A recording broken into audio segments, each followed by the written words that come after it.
Emmanuel Niyonkuru, le ministre de l'eau, de l'environnement et de l'aménagement du territoire, qui était venu expliquer ce projet de loi, a d'abord présenté le contexte et justification du projet de loi portant code d'aménagement du territoire du Burundi.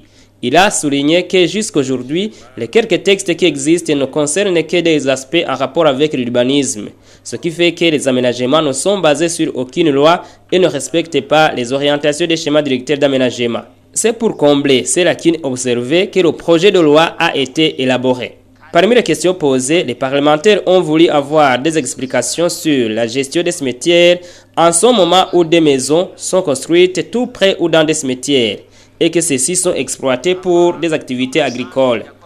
Ils ont demandé si une autorisation d'inhumation à domicile ne peut être accordée. Ici, le ministre a répondu qu'un cimetière est avant tout une zone interdite et que le projet propose une durée de vie minimale d'un cimetière de 25 ans à compter de la date du dernier enterrement.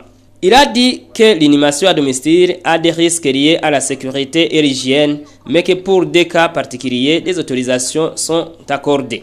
À la question des zones riveraines des lacs et des rivières qui continuent à être bâties, Emmanuel Niyonkuru a répondu que la loi numéro 1/010 du 30 juin 2000 portant code de l'environnement du Burundi prévoit des distances de recul qui doivent être respectées.